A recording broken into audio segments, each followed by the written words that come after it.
The world you live in today was sketched on paper by European men who looked like me. Men who at first were just curious and adventurous, but soon whose motives morphed into an insatiable greed, a confidence that their way was better than everyone else's. This confidence led to arguably the most influential series of events in human history. Europe, a continent full of poor, miserable farmers, took over the entire world. And in the process, they shaped it. They shaped it to their way of thinking and speaking and doing things. To understand how Europe stole the world, we need to rewind to back when the map looked a little different. Hold on.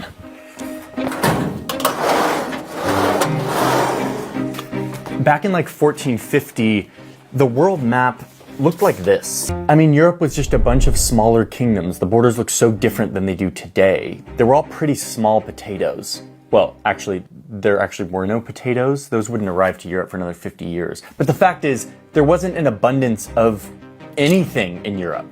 Instead, Europeans were just farmers barely scraping by, constantly in debt to a few rich landlords. Life in Europe was scarce and miserable. Meanwhile, there was a bunch of other empires around the world that were thriving.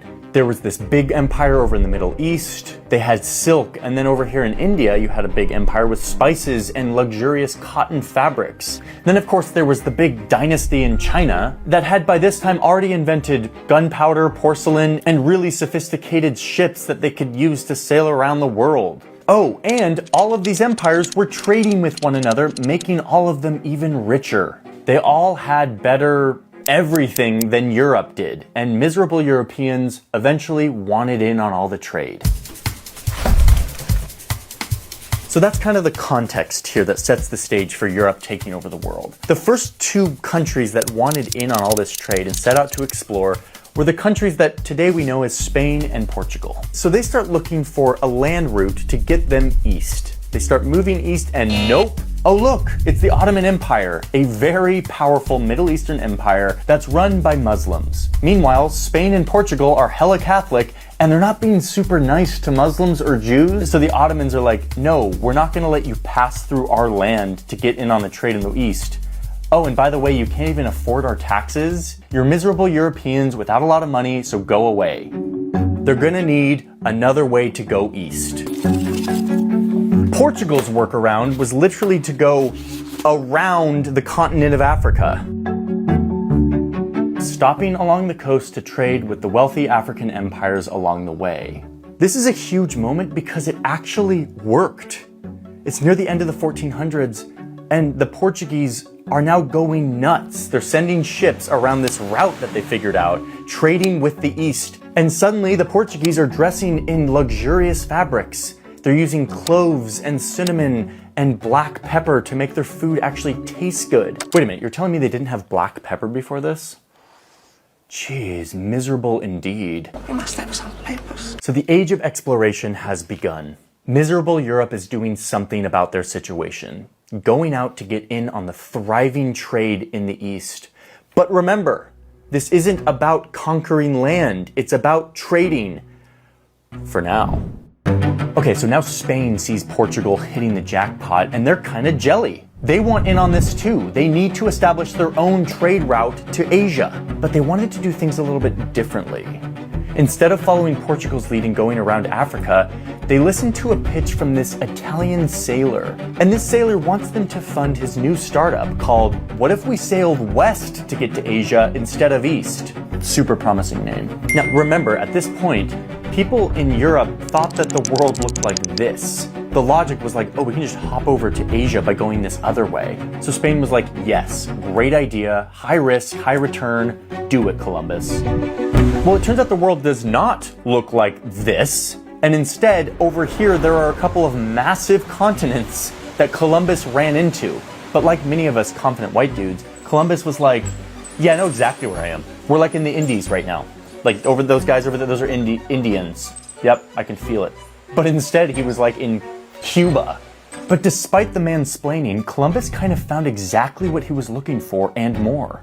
Great empires with rich culture and food and precious metal that weren't available to him back home.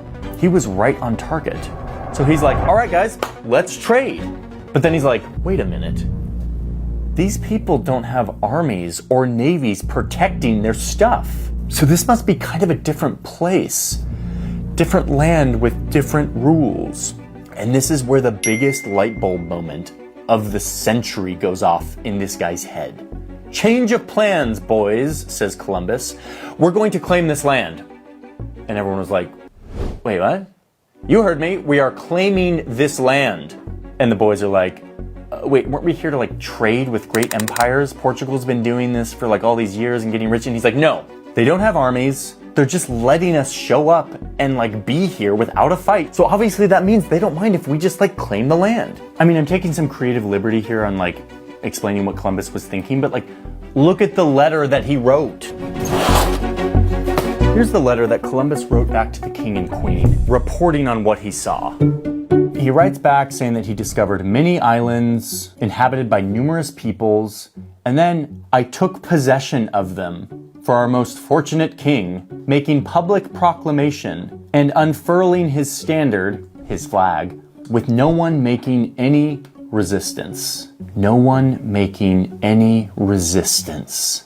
Spain and Portugal set out to trade. They set out to like explore and understand and get in on the global economy. But Columbus's realization was instead of trading, they could actually just claim land for themselves. And this changed everything. After all, no one was making any resistance. This moment is the foundation upon which all European imperialism grows.